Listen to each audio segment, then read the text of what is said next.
Hi friends, ఎలా ఉన్నారు? మీరు ఏదైనా ట్రిప్కి వెళ్ళినప్పుడు మీకు 20,000 రూపాయలు కూపన్ ఇచ్చి ట్రిప్ అయ్యేలోపు మాత్రమే ఆ కూపన్ని వాడుకోవాలి అని ఎవరైనా కండిషన్ పెట్టారనుకోండి, మీరు అలసిపోయో లేక మర్చిపోయో ఆ కూపన్ని వాడుకోకుండా ఇంటికి వచ్చేసారు అనుకోండి. ఆ తర్వాత ఇంటికొచ్చి అయ్యో సరిగ్గా టైం ప్లాన్ చేసుకుని ఉంటే ఆ కూపన్ని ఏదో రకంగా వాడుకునే వాళ్ళం కదా, వేస్ట్ అయిపోయింది అని బాధపడతాం. అలాగే మీకు రోజుకు 1,00,000 రూపాయలు ఇచ్చి ఒక 24 గంటల్లో వాటిని వాడుకోవాలి, లేకపోతే ఎక్స్పైర్ అయిపోతాయి అని చెప్పారు అనుకోండి. మీకు మాత్రం ఆరోగ్యం సరిగా లేక ప్లానింగ్ లేక డబ్బు వాడుకోలేదు అనుకోండి. అప్పుడు మిమ్మల్ని ఏమంటారు? మీకన్నా తెలివి తక్కిన వాళ్ళు లేరు కదా అంటారు.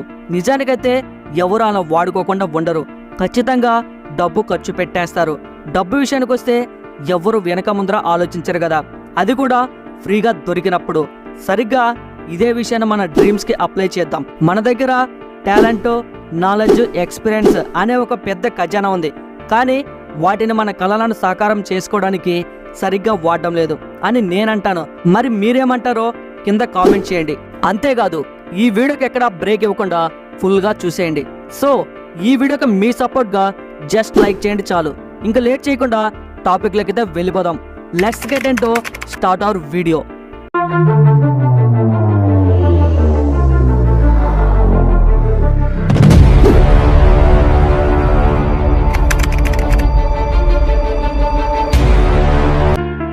ఇక మన టాపిక్ విషయానికి వస్తే, మరి అందరూ టాలెంట్, నాలెడ్జ్, ఎక్స్పీరియన్స్ లను ఎందుకు వాడటం లేదు? ఏం చేయకుండా ఖాళీగా కూర్చోవడం తప్పు కాదు. ఏమీ నేర్చుకునే వాళ్ళు, ఏమీ తెలియని వాళ్ళు ఖాళీగా కూర్చుంటే పెద్ద బాధ ఉండదు. అన్నీ వచ్చి అంతా తెలిసి కూడా ఏం చేయకుండా ఖాళీగా కూర్చోవడమే అసలైన పెద్ద తలనొప్పి. దీనికి కారణం ఏంటో తెలుసా? సెల్ఫ్ డిసిప్లిన్ లేకపోవడం. కొందరికి టాలెంట్ ఉంటుంది, టైం ఉంటుంది, చదువుకొని సంపాదించుకునే జ్ఞానం ఉంటుంది, అలాగే పెద్ద పెద్ద డ్రీమ్స్ కూడా ఉంటాయి. కానీ ఏం చేయకుండా ఖాళీగా కూర్చొని టైం గడిపేస్తా ఉంటారు. ఇదంతా కేవలం వ్యక్తిగత క్రమశిక్షణ లేకపోవడం వల్లే. ఇది వినడానికి చిన్నగా అనిపిస్తుంది, కానీ చెప్పాలంటే ఇది చాలా పెద్ద సమస్య. మీలో కూడా ఎవరికైనా సమస్య ఉందా? అనుకున్న డ్రీమ్స్ ను రీచ్ అవ్వడానికి చాలా ఇంపార్టెంట్ అయిన సెల్ఫ్ డిసిప్లిన్ మీ క్యారెక్టర్ గా మారాలి. అంటే నేను ఇప్పుడు చెప్పే ప్రతి స్టెప్ ను చాలా జాగ్రత్తగా వినండి, ఫాలో చేయండి. మరి ఈ స్టెప్ తెలుసుకునే ముందు మీరు ఇప్పటివరకు మన ఛానల్ని సబ్స్క్రైబ్ చేసుకున్నట్లయితే వెంటనే సబ్స్క్రైబ్ చేసుకోండి. కొత్త కొత్త విషయాలు తెలుసుకోండి. సెల్ఫ్ డిసిప్లిన్ లో మొదటి స్టెప్ సక్సెస్. అందరికీ ఏం చేయాలో తెలుసు, ఎలా చేయాలో తెలుసు, కానీ సక్సెస్ కారు. దానికి కారణం సెల్ఫ్ డిసిప్లిన్ లేకపోవడం. రైటర్ జాఫ్రీ చెప్పిన ప్రకారం చాలా మంది జాబ్ జాయిన్ అయిన మొదటి సంవత్సరంలోనే అంతా నేర్చుకుంటారు. ఆ తర్వాత నుంచి నేర్చుకోవడం మానేసి తనకు తెలిసిన పని మాత్రమే చేస్తూ ఉంటారు. కానీ విజేతలు అలా కాదు, నిత్యం విద్యార్థిగా ఉంటారు. ద మిలియనేర్ నెక్స్ట్ డోర్ అనే బుక్ రైటర్ 25 ఏళ్ల పాటు 500 మంది మిలియనేర్లను ఇంటర్వ్యూ చేశాడు. 10,000కు పైగా సర్వేలు చేసిన తరువాత తెలిసింది ఏంటంటే 85% మిలియనేర్లంతా ఒకే ఒక్క మాట చెప్పారు: తమ దగ్గర బెటర్ ఎడ్యుకేషన్ గానీ, విపరీతమైన తెలివితేటలు గానీ లేవని. కానీ వారి దగ్గర ఉన్న ఒకే ఒక్క లక్షణం మాత్రం అందరికంటే ముందు వారిని నిలబెడుతుంది. అదే కష్టపడే క్వాలిటీ. వీళ్ళెప్పుడూ లెర్నింగ్ ని మానరు, ఏదో ఒకటి నేర్చుకుంటూనే ఉంటారు. ఐరన్ లా ఆఫ్ యూనివర్స్ ప్రకారం యూనివర్స్ లో ప్రతిదీ ఒక కారణం వల్లే జరుగుతుంది. జరిగే ప్రతి పని వలన ఒక ఎఫెక్ట్ ఉంటుంది. ఎనర్జీని మనం క్రియేట్ చేయలేం, అలాగే డిస్ట్రాయ్ కూడా చేయలేం. కేవలం ఇది ట్రాన్స్ఫర్ అవుతుంది. ఎవరైతే కష్టపడతారో వారికే ఫలితం ఉంటుంది. విజేతలు ఎలా అయితే చేస్తున్నారో అలాగే మీరు కూడా చేస్తుంటే మీరు కూడా విజేతలు అవుతారు. కానీ ఇది నిరంతరం జరగాల్సిన ప్రక్రియ. ఎలా అయితే జిమ్కి వెళ్లే వాళ్ళు జిమ్ చేయడం మానేస్తే బాడీ డౌన్ అవుతుందో, అలాగే లెర్నింగ్ ని మానేస్తే మన కెరీర్ గ్రోత్ కూడా డౌన్ అవుతుంది. రెండోది రెప్యుటేషన్. 19వ సెంచరీలో హెన్రీ స్టాన్లీ కాంగో రివర్ ను ఎక్స్ప్లోర్ చేశాడు. ఆ కాలంలో ఇతను చాలా డిసిప్లైన్ వ్యక్తిగా చెప్పుకునేవాళ్ళు.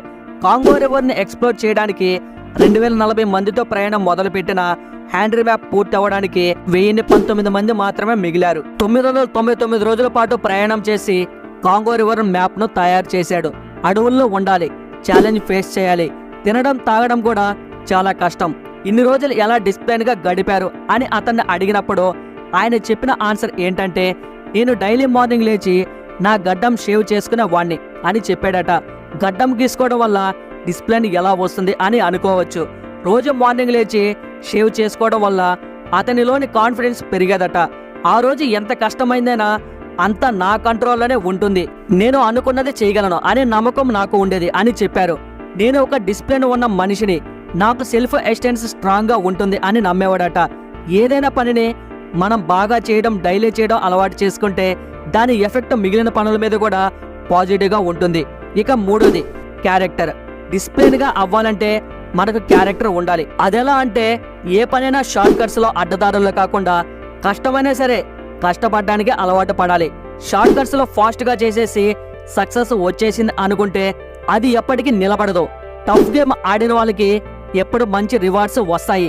దాన్ని క్యారెక్టర్ చేసుకున్నప్పుడు అది మన పర్సనాలిటీగా మారుతుంది. నాలుగవది రెస్పాన్సిబిలిటీ. నా లైఫ్లో ఏం జరుగుతుంది, ఏం జరగబోతుంది అన్నిటికీ నేనే రెస్పాన్సిబుల్ అని నమ్మాలి. ఇప్పుడు రెస్పాన్సిబుల్గా లేకపోతే ఫ్యూచర్లో జరిగే పరిణామాలకు మనమే సఫర్ అవుతాము. అందుకే ఇప్పటి నుంచే రెస్పాన్సిబుల్గా ఉండాలి. దీంతో మన పైన మనకి కాన్ఫిడెన్స్తో పాటు కంట్రోల్ కూడా ఉంటుంది. ఐదోది డైట్ డిసిప్లైన్ అనేది మనకున్న ఆహారపు అలవాట్ల మీద కూడా ఆధారపడి ఉంటుంది. కొలంబియా యూనివర్సిటీ రీసెర్చ్ చేసిన ఒక రీసెర్చ్లో తెలిసింది ఏంటంటే కోర్టులో జడ్జి ఇచ్చే తీర్పులో కూడా బిఫోర్ లంచ్, ఆఫ్టర్ లంచ్ చాలా చేంజ్లు ఉన్నాయంట. అన్ని తెలిసిన మేధావులే కడుపు ఖాళీగా ఉంటే సరైన ఆలోచన చేయలేకపోతున్నారు. అంటే డైట్ మనిషి ఆలోచనలపై ఎంత ప్రభావం చూపిస్తుందో ఆలోచించండి. ఆకలితో ఉన్నప్పుడు కంట్రోల్, వీల్ పవర్ మనిషికి లిమిటెడ్గా ఉంటాయి. ఎక్కువ ఆలోచించాల్సి వస్తుంది. నీరసత్వం అయిపోతుంటాం. బ్లడ్లో గ్లూకోజ్ లెవెల్స్ బట్టే మన ఆలోచనలు కూడా ఉంటాయి. హెల్తీ ఫుడ్ సరైన సమయానికి తీసుకుంటే డిసిప్లిన్ కరెక్ట్గా ఉంటుంది. ఆరువది రీసెర్చ్. డిసిప్లిన్ అనేది రీసెర్చ్ చేయటం వల్ల కూడా వస్తుంది. ఏదైనా ఒక విషయం మీద మనం ఎక్కువగా రీసెర్చ్ చేస్తున్నప్పుడు ఆ విషయానికి మరింత దగ్గరగా మన మైండ్ ఉంటుంది. ఇన్స్టాగ్రామ్లో కానీ ఫేస్బుక్లో కానీ ఏదైనా సోషల్ మీడియాలో రిపీటెడ్గా మనం ట్రావెల్ గురించి లేకపోతే హెల్త్ గురించి, బాడీ ఫిట్నెస్ గురించి చూస్తున్నప్పుడు లేదా చదువుతున్నప్పుడు మనం మరింతగా ఆ విషయాన్ని మైండ్లోకి తీసుకుంటాం, మోటివేట్ అవుతాం. ఇంకా ఏడవది గోల్స్. సెల్ఫ్ డిసిప్లిన్ తోటే మనం అనుకున్న గోల్స్ని రీచ్ అవ్వగలుగుతాం. అసలు ఆ లక్ష్యం అనేది లేకుండా సెల్ఫ్ డిసిప్లిన్ ఉన్నా కూడా మనం చేసే పనికి అర్థం పర్థం ఉండదు. మన గోల్ని ఒక డైరీలో రాసుకుంటూ ఉండాలి. ఎవరైతే రీసాల్వేషన్ని రాసుకుంటారో వాళ్ళని డిసిప్లిన్గా చేయగలుగుతారు. మనం రాసుకున్నందువల్ల మన సబ్ కాన్షియస్ మైండ్ ఆ పని గురించి ఆలోచిస్తూ ఎక్కువగా ఆ విషయం మీదే ఆలోచించినప్పుడు మనలో ఫోర్స్ మొదలవుతుంది. అందువల్ల గోల్స్ రాసుకుంటూ ఉండాలి. ఇది డిసిప్లిన్గా మరింతగా ఉపయోగపడుతుంది. ఎనిమిదోది పర్సనల్ ఎక్సలెన్స్. మీరు అబ్జర్వ్ చేస్తే ప్రతి ఫీల్డ్లోనో తక్కువ టాలెంట్ ఉన్న వాళ్ళే ఎక్కువ కష్టపడుతూ ఉంటారు.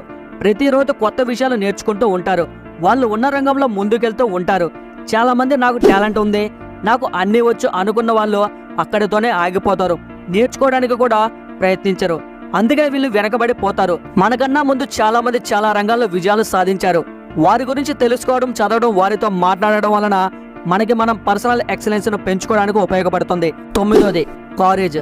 ఏదైనా పని చేయడానికి భయపడుతూ, కన్ఫ్యూజ్ అవుతూ ఫెయిల్ అయిపోతామో ఏమో అని, ఏదైనా లాస్ అయిపోతుందేమో అని భయం పెట్టుకోవడం వలన చిన్న చిన్న పనులు కూడా, ఈజీగా జరిగే పనులను కూడా చేయలేం. నిజంగానే అంత ధైర్యం లేకపోయినా మనం ధైర్యవంతులమే. మనం చేయగలం అనుకుంటే సాధించగలం. విజయం మనదే అవుతుంది. చాలా ధైర్యవంతులుగా మనల్ని మనం ఊహించుకోవాలి. ఇది 10వది కాన్స్టాన్స్. పట్టుదల మనిషికి చాలా అవసరం. ఏ పనైనా అందరికీ ఈజీగా జరుగుతుంది, నాకు మాత్రమే కష్టంగా జరుగుతుంది అని ఆలోచించినప్పుడు మన మైండ్లో నెగిటివ్ ఆలోచనలు మొదలవుతాయి. అలా కాకుండా మనం ఏం చేస్తున్నామో అది బాగా జరుగుతుందని నమ్మాలి. పట్టుదల పెంచుకొని పాజిటివ్ థింకింగ్ చేయాలి. సక్సెస్కి ఇది చాలా ఇంపార్టెంట్. ఇక 11వది వర్క్. ఎవరు పుట్టుకతోనో లీడర్ అవరు, వారి పనితో లీడర్స్గా తయారు అవుతారు. పనిని ప్రయారిటీగా డిజైన్ చేసుకోవాలి. ముందు ఏది చేయాలి, తర్వాత ఏది చేయాలి అనేది చాలా ఇంపార్టెంట్. 12వది రీజన్. మనం చేసే ప్రతి పని కూడా ఎందుకు చేస్తున్నాం అనే ఒక కారణం ఉండాలి.